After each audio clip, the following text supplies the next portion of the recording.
नमस्कार मंडळी. अर्नज रेसिपी या यूट्यूब चॅनेलवर आपलं पुन्हा एकदा स्वागत आहे.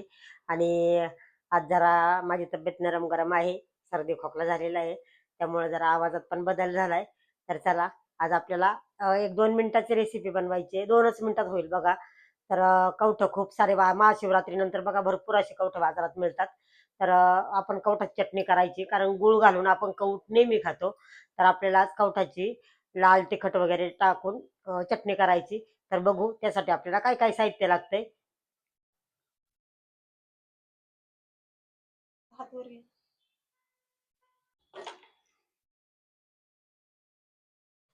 तर इथे बघा कवट आपण स्वच्छ असं पाण्यात ठेवले, धुवून घेणार आहोत चांगलं.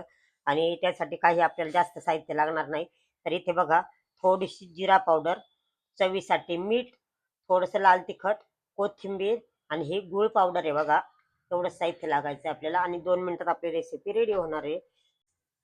आता कवट आपण चांगले धुवून घेतले बघा. इथे आपण पुसून घेऊयात, कारण आपण गूळ टाकून नेहमी कढई ते कवठ खातो. तर आपल्याला आज गूळ टाकून, गूळ पण लागतोय आपल्याला, पण आज तिखट चटणी बनवायची आपल्याला बघा कवठाची. तुम्हाला माहित नसेल तर नक्की बनवून पहा, बेस्ट लागते.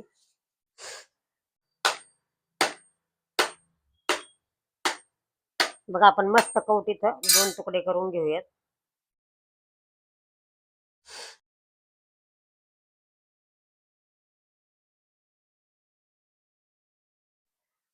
तर इथे बघा आपलं कवठ मस्त असं निघलंय.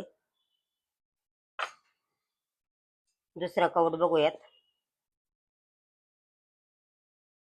हे बघा दोन्ही पण कवठ छान निघलेत. तर आता आपल्याला एका प्लेटीत काढून घ्यायचे ते. इथे आपण बघा कवठ काढून घेतले. तर इथे आपण पूर्ण मॅश करून घेऊयात कवठ सगळा.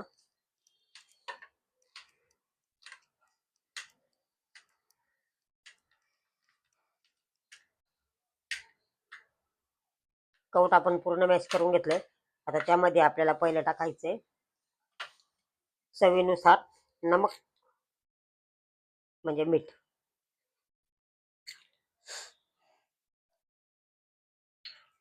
थोडं थोडंच टाकायचे बघा. मी इथे छोटासा 1 चमचा, मसाल्याच्या डब्यातला 1 चमचा मिरची घेतलेली आहे, तेवढीच टाकायची.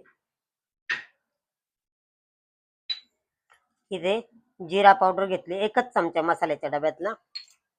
आणि पावडर आपल्याला आवडीनुसार तुम्ही मिक्स करू शकता, कारण कवठ आंबट असेल तर जास्त पावडर लागते, गोड असेल तर कमी पावडर लागते.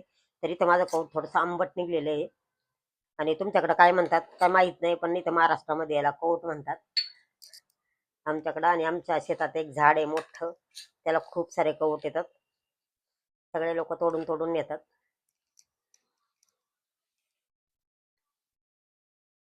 तर बघा मस्त अशी आपली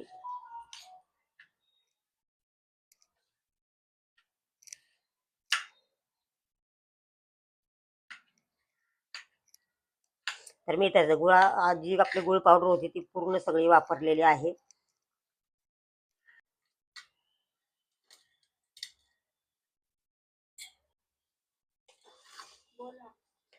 बघा इथे आपण वाटीत काढून घेतलं हे सगळं मिश्रण. आणि आता आपण त्याला बत्त्यांनी थोडंसं कुटून घेणार आहे, कारण माझ्याकडे दगडाचा खलबत्ता नाही, त्यामुळे मी बत्त्यांनी थोडंसं कुटून घेणार आहे.